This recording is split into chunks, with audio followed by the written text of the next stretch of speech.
Hello everyone, इस video में हम डिस्कस करेंगे डीएनएस के बारे में। डीएनएस डेविएटेड नेज़ल सेप्टम इसको कहते हैं। ये यूनिवर्सिटी एग्जाम्स में 5 मार्क्स या 10 मार्क्स में पूछते हैं। नोज़ का टॉपिक है ये। स्टार्ट करते हैं। डेविएटेड नेज़ल सेप्टम, जो ये अपना नेज़ल सेप्टम होता है, ये थोड़ा सा डेविएट हो गया है, तो इसकी इटियोलॉजी क्या है ना। तो इसका कॉज क्या है? या तो किसी ने मुक्का मार दिया, trauma. A lateral blow on the nose may cause displacement of the septal cartilage, while a crushing blow from the front may cause buckling, twisting, fracture and duplication of the nasal septum. Okay, तो and trauma may also be inflicted at birth during difficult labor. तो यहाँ पे 3 points बताए हैं।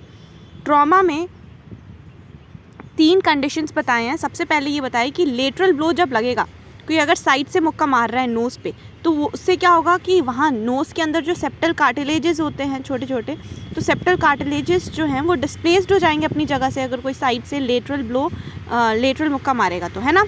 तो the lateral blow on the nose में cause displacement of the septal cartilage, ये first condition हो गई। सेकेंड में क्या लिखा है? While a crushing blow from the front, अगर कोई फ्रंट से मुक्का मारेगा तो उसकी वजह से क्या हो सकता है? ट्विस्टिंग, फ्रैक्चर हो सकता है हमारे नेज़ल सेप्टम का, जिसकी वजह से क्या होगा? डेविएटेड नेज़ल सेप्टम हो जाएगा।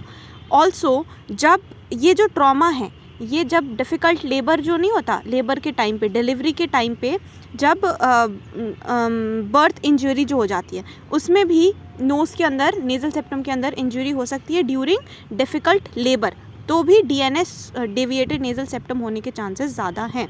ट्रॉमा में 3 पॉइंट लिखा है, लेटरल से, फ्रंट से और during birth, during difficult labour, ठीक है, ये हो सकता है ट्रॉमा। तो ट्रॉमा की वजह से जो नेज़ल सेप्टम है वो थोड़ा सा डेविएटेड सा हो जाएगा। दूसरा लिखा है डेवलपमेंटल एरर। डेवलपमेंटल एरर की वजह से भी डीएनएस हो सकता है। इसमें क्या लिखा है? Unequal growth between the palate and the base of the skull, this may cause buckling of the nasal septum.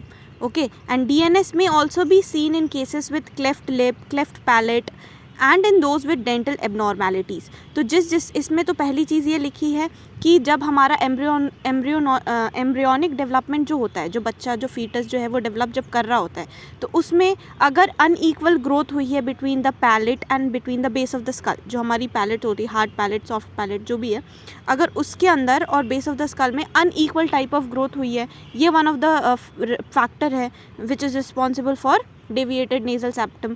पहला तो ये हो गया। दूसरा इन्हें ये लिखा है क्लेफ्ट लिप, क्लेफ्ट पैलेट के केसेस में भी, क्लेफ्ट लिप, क्लेफ्ट पैलेट के केसेस में, या जिसको डेंटल एबनॉर्मेलिटीज़ हैं, वो भी बहुत ज़्यादा प्रोन होते हैं डीएनएस के, ठीक है। ये डेवलपमेंटल एरर में लिखा है, क्लेफ्ट लिप, क्लेफ्ट पैलेट वाले पेशेंट में। आगे क्या लिखा है? Racial factors. कॉसेशियंस जो होते हैं, they are affected more than Negroes, ठीक है। तो कॉसेशियंस वाले जो एथनिक ग्रुप है, उसमें ज़्यादातर डीएनएस के सिम्टम्स देखने को मिलते हैं, डीएनएस देखने को मिलता है। आगे लिखा है हेरिडेटरी फैक्टर्स। तो ये इटियोलॉजी हमें क्लियर है, ये 4 के 4 पॉइंट्स हमें लिखना है। डीएनएस आ रहा है तो इटियोलॉजी क्या है? ये नॉर्मल नेज़ल सेप्टम है, थोड़ा सा डेविएट हो गया है नेज़ल सेप्टम। क्यों हो सकता है? ट्रॉमा की वजह से। अब ट्रॉमा कब हो सकता है? लेटरल ब्लो में, फ्रॉम दी फ्रंट, या फिर during difficult labour. Developmental error में क्या लिखा है? Unequal growth between the palate and base of the skull may cause buckling of the nasal septum, and DNS may also be associated with cleft lip, cleft palate, ठीक है, and in those with dental abnormalities. उसके बाद लिखा है racial factors, causations में ज़्यादा देखने को मिलता है, और hereditary factors। तो ये हमने लिखा etiology, इतना हम लिख देंगे 4 पॉइंट्स etiology में। Trauma, developmental errors, racial factor और हेरिडिटरी फैक्टर। अब लिखना है टाइप ऑफ डीएनएस। कितने टाइप के डीएनएस हैं? तो इसमें लिखा है 5 टाइप्स। एक हो सकता है एंटीरियर डिसलोकेशन, एक है C shaped dislocation, S shaped deformity हो सकती है, और स्पर्स बन सकते हैं। स्पर्स मतलब बोनी आउट ग्रोथ, ठीक है, स्पर्स हो सकती है, और थिकनिंग, या तो सिंपल सी थोड़ी सी थिकनिंग हो सकती है। तो ये टाइप ऑफ डीएनएस है। 5 टाइप है: anterior dislocation, C shape deformity, S shape deformity, spurs और थिकनिंग हो सकती है, ठीक है। तो ये 5 टाइप हम एज इट इज़ लिख देंगे, ठीक है। अब क्या लिखा है? इसके क्लिनिकल फीचर। कोई डीएनएस का पेशेंट आ रहा है तो उसमें क्या सिम्टम्स देखने को मिलेंगे? सबसे पहले नेज़ल ऑब्स्ट्रक्शन हो जाएगा, नेज़ल ऑब्स्ट्रक्शन होगा, हेडेक होगा उसके अंदर, ठीक है। हेडेक भी क्यों होगा, वो जो स्पर फॉर्मेशन है ना, बोनी आउटग्रोथ जो हो जा रही है नेज़ल सेप्टम से, ये जो बोनी आउटग्रोथ हो रही है वो क्या प्रेशर प्रोवाइड करता है, प्रेशर देता है, जिसकी वजह से ना प्रेशर हेडेक होता है। साइनसाइटिस की कंडीशन देखने को मिल सकती है पेशेंट के अंदर। Epistaxis, anosmia, external deformity, middle ear का इन्फेक्शन, तो ये क्लिनिकल फीचर्स हैं। पहला क्या है, नेज़ल ऑब्स्ट्रक्शन। नेज़ल ऑब्स्ट्रक्शन देखने को मिलेगा, इट मे बी यूनिलेटरल और it may be bilateral. C shaped deformity अगर है तो यूनिलेटरल नेज़ल ऑब्स्ट्रक्शन देखने को मिलेगा। अगर एस शेप्ड नेज़ल डिफॉर्मिटी है तो बाइलेटरल नेज़ल ऑब्स्ट्रक्शन देखने को मिलेगा। तो ये नेज़ल ऑब्स्ट्रक्शन है। उसके बाद क्या लिखा है, respiratory current pass through the upper part of the nasal cavity, therefore high septal deviation cause nasal obstruction more than lower one. जो हाई सेप्टल डेविएशन है ना, जो ऊपर की तरफ जो ये नेज़ल सेप्टम है, यहाँ पे अगर डेविएशन हुआ है हाई वाले में, है ना, तो वहाँ पे ज़्यादा से ज़्यादा नेज़ल ऑब्स्ट्रक्शन वाला देखने को मिलेगा। ठीक है, उसके बाद क्या लिखा है, ये नेज़ल ऑब्स्ट्रक्शन हो गया। उसके बाद क्या लिखा है, कॉटल टेस्ट करते हैं। Cottle test is used in nasal obstruction due to abnormality of the nasal valve. In this test, the cheek is drawn laterally while the patient breathes quietly. If the nasal airway improve on the test side, the test is positive and indicates abnormality of the vestibular content of the nasal wall.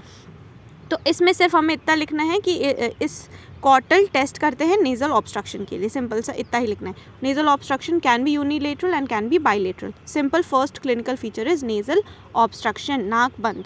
ठीक है, उसके बाद फिर headache हो सकता है। Headache symptom लेके आएगा पेशेंट। Deviated septum, it especially spur वाला, जो स्पर फॉर्मेशन वाला डेविएटेड है, तो इट में press on the lateral wall of the nose में वो प्रेशर देगा and this will give rise to pressure headache. ठीक है, तो प्रेशर हेडेक होगा। उसके बाद क्या लिखा है, साइनसाइटिस की कंडीशन देखने को मिल सकती है। डेविएटेड नेज़ल सेप्टम में obstruct the sinus opening, sinus की ओस्टिया को वो ऑब्स्ट्रक्ट कर सकता है, which results in poor ventilation of the sinus. This will result in poor ventilation of the sinus, तो इट विल गिव साइनसाइटिस। ठीक है, इट विल कॉज साइनसाइटिस, तो साइनसाइटिस हो सकती है। obstruction, it will obstruct the sinus opening and this will cause poor ventilation of the sinus resulting into sinusitis. Epistaxis की condition देखने को मिल सकती है. Mucosa over the deviated part of the septum is exposed to drying effect of air current और फिर formation of crust, और जब हम इसको remove करते हैं तो क्या हो जाएगी, bleeding होगी.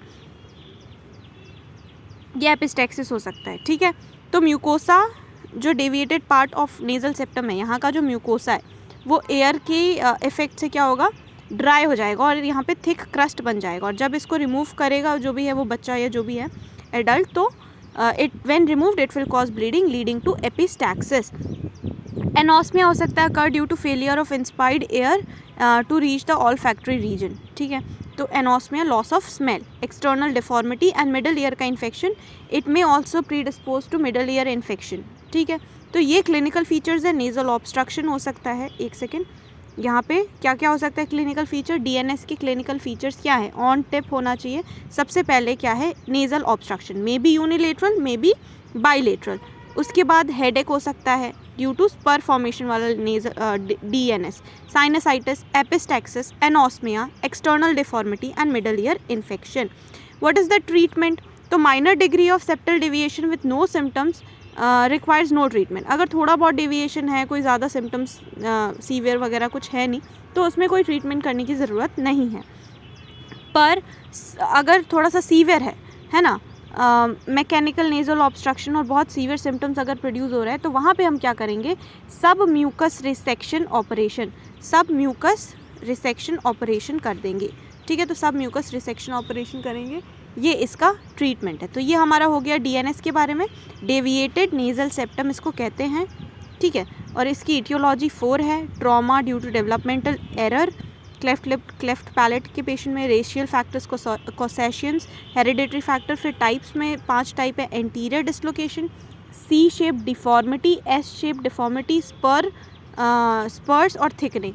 ओके, फिर clinical feature and then treatment में हमें क्या याद रखना है, submucous resection, submucous resection operation करते हैं इसमें. तो ये हमारा हो गया डीएनएस के बारे में. ये 5 या 10 मार्क्स में पूछते हैं यूनिवर्सिटी एग्जाम्स में, इसको रीड कर लेना.